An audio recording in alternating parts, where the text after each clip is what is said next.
पोखरी भितर बाहरिला quintal quintal माछ छोट छोट माछ नुहे म एकाथर के 3, 4 और 5 किलो बड़ बड़ माछ जाकू देखी काबा हेलानी एबे मालिक एते बड़ माछ को पोखरी भितर देखी मुंडरे हाथ देलेनी ए देखुनांती केमिति आबा काबा होई पोखरी भितर को अनाइछंती कना पोखरी भितर बाहरी छि एबे गदा गदा माछ क्विंटाल क्विंटाल बड़ बड़ माछ को देखी माछ चाषी मुंड पूरा गोल हेलानी दल पोखरी भितर गोटे परे गोटे बड़ माछ को टेकी आणुछंती लोके ऊपर धोई खाली बल बल होई अनाउछंती ए देखुनांती केमिति दल पोखरी भितर गोटे परे गोटे माछ को टेकी आणुछंती एमिति के सह सह माछ गोटे जगह रे गद्दा कइछंती तेबे आपण माने जानि आश्चर्य हेबे ए माछ कोनोसी जीवंता माछ नहे बरं ए क्विंटाल क्विंटाल माछ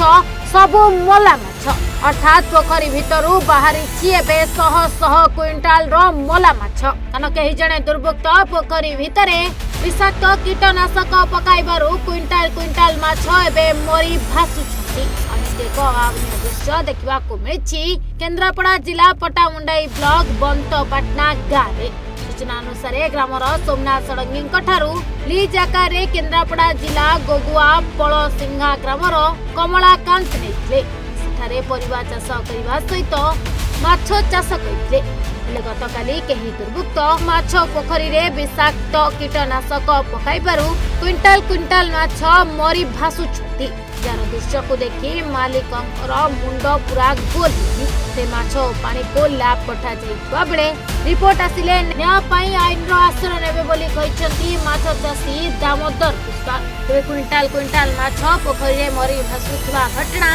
एबे स्थानीय अंचल रे बेस चर्चार विषय बनी एबे किए ओ काहेकि पोखरी भितरे एभली कीटनाशक पकाइला सेति रिपोर्ट आसिला परे थाना रे लिखित अभियोग करिवे बोली कहिसंती पोखरी मालिक सोमनाथ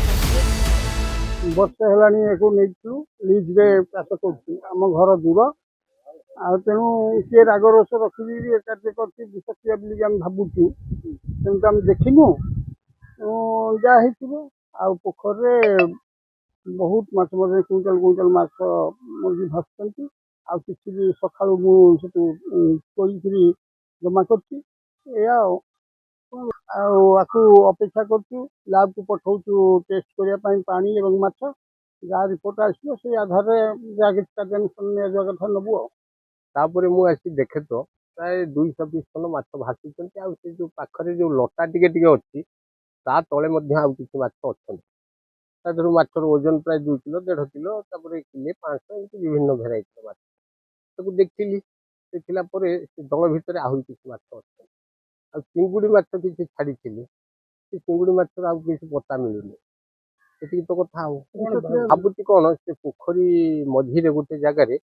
प्राय 50 स्क्वायर फुट भली